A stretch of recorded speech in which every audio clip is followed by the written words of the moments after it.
Hello అందరికీ welcome back to Dolly టెంప్లింగ్స్. ఇవాళ recipe వచ్చేసి గుమ్మడికాయ హల్వాని ఎలా చేసుకోవాలో ప్రాసెస్ చూసేద్దాము. టేస్ట్ అయితే చాలా బాగుంటుందండి. ప్రిపేర్ చేసుకోవడం కూడా చాలా ఈజీగా చేసుకోవచ్చు. అలాగే ఇది గుమ్మడికాయ హల్వా అని మనం చెప్తే కానీ తెలియదు, అంత బాగుంటుంది. ఈ గుమ్మడికాయ హల్వాని ఈజీగా 1 వీక్ వరకు స్టోర్ చేసుకోవచ్చు. ఇప్పుడు ప్రాసెస్ చూసేద్దాము. దీనికోసం ముందుగా నేను ఇక్కడ గుమ్మడికాయని తీసుకున్నానండి. ఈ గుమ్మడికాయకి పైన ఉన్న పొట్టుని తీసేసుకోవాలి. చూడండి, ఇలా చాకుతో తీసుకోవాలి. మీరు పీలర్తో తీసుకుంటే ఈ గుమ్మడికాయ మీద పొట్టు అనేది కాస్త లావుగా ఉంటుంది, సరిగా రాదండి. దానికోసమే చాకుతో ఇలా నేను వీడియో క్లిప్లో చూపించే విధంగా తీసుకోవాలి. అదేవిధంగా రిమైనింగ్ గుమ్మడికాయ కూడా ఈ విధంగా పైన ఉన్న పొట్టుని తీసేసుకోవాలి. చూడండి, ఇక్కడ వీడియో క్లిప్లో చూపించే విధంగా తీసుకోవాలండి. ఇప్పుడు ఈ గుమ్మడికాయని తురుముకోవడం కోసం క్యారెట్ తురుముకునే దాన్ని తీసుకొని నేను ఇక్కడ వీడియో క్లిప్లో చూపించే విధంగా తురుముకోవాలండి. ఇది తురుముకోవడం కాస్త కష్టంగానే ఉంటుంది, కానీ హల్వా స్ట్రక్చర్ అనేది చాలా బాగా ఉంటుందండి ఈ విధంగా తురిమి చేసుకోవడం వల్ల. అదేవిధంగా అన్ని గుమ్మడికాయ ముక్కలను కూడా ఇలా తురుముకోవాలి.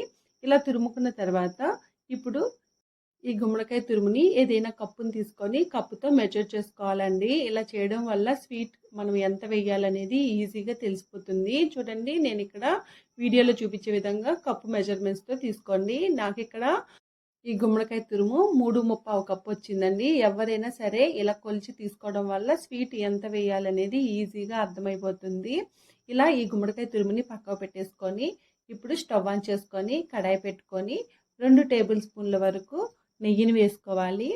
నెయ్యి వేడిన తర్వాత ఇందులో జీడిపప్పు పలుకులు అలాగే కొన్ని కిస్మిస్ని వేసుకోవాలి. మీకు నచ్చిన డ్రై ఫ్రూట్స్ని వేసుకోవచ్చండి. నేనైతే ఈ రెండింటిని వేసుకుంటున్నాను. ఇప్పుడు వీటిని లైట్గా ఎర్రగా వేగే వరకు వేపుకొని ఈ డ్రై ఫ్రూట్స్ని ఒక ప్లేట్లో తీసుకొని పక్కకు పెట్టుకోవాలి.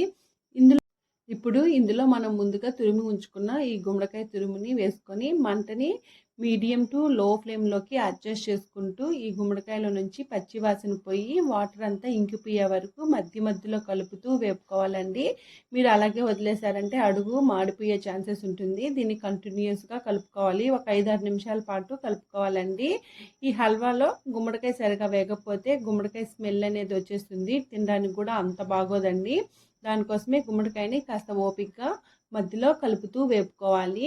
ఇలా చూడండి, ఒక 5 నిమిషాలకి ఈ తురుము అనేది కాస్త దగ్గర పడింది కదా. ఇప్పుడు ఇందులో బెల్లం తురుముని వేసుకోవాలండి. మనం ఇక్కడ 3/3 కప్పు గుమ్మడికాయ తురుముని వేసాం కదా, ఇందులో 2 కప్పుల వరకు బెల్లం తురుముని వేస్తే సరిపోతుందండి. లేదంటే 1/3 కప్పు బెల్లం తురుము వేసుకున్నా కానీ సరిపోతుంది. స్వీట్ ఎక్కువ తినే వాళ్ళైతే మాత్రం 2 కప్పులు వేసుకోండి.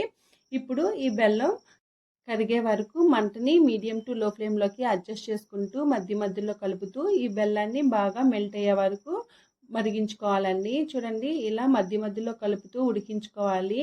ఇలా ఒక 5-6 నిమిషాల పాటు ఇలా ఉడికించుకోవాలి. ఇలా కంటిన్యూస్గా ఉడికించుకోవడం వల్ల ఈ హల్వా అనేది దగ్గర పడుతుంది. అదేవిధంగా చూడండి, ఇక్కడ కాస్త లూజ్గా ఉంది కదా, ఇది కాస్త థిక్గా అయ్యే వరకు కలుపుతూ ఉడికించుకోవాలి. నేను ఇక్కడ పాకం బెల్లాన్ని యూజ్ చేశానండి. మీరు నార్మల్ బెల్లంతో అయినా చేసుకోవచ్చు. ఇలా పాకం బెల్లంతో చేసుకోవడం వల్ల ఇది చల్లారిన తర్వాత కాస్త స్టిక్కీగా ఉంటుంది, తినడానికి కూడా చాలా బాగుంటుంది. చూడండి, ఇలా మధ్యలో కలుపుతూ ఉడికించుకోవాలి. ఈ హల్వా మొత్తం రెడీ అవ్వడానికి ఒక 15 మినిట్స్ పాటు టైం పడుతుందండి, కానీ టేస్ట్ అయితే చాలా బాగుంటుంది. అలాగే గుమ్మడికాయ హెల్త్కి కూడా చాలా హెల్ప్ అవుతుందండి. ఇది కళ్ళకి, స్కిన్కి చాలా ఉపయోగపడుతుంది. రోగనిరోధక శక్తిని కూడా చాలా పెంచుతుంది. అలా చాలా హెల్త్ బెనిఫిట్స్ ఉన్నాయండి. చూడండి, ఇలా హల్వా అనేది దగ్గర పడిన తర్వాత ఇందులో 1 టేబుల్ స్పూను ఇలాచీ పౌడర్ని వేసుకోవాలి. అలాగే 1 టేబుల్ స్పూన్ వరకు నెయ్యిని వేసుకొని ఒకసారి బాగా మిక్స్ చేసుకోవాలి.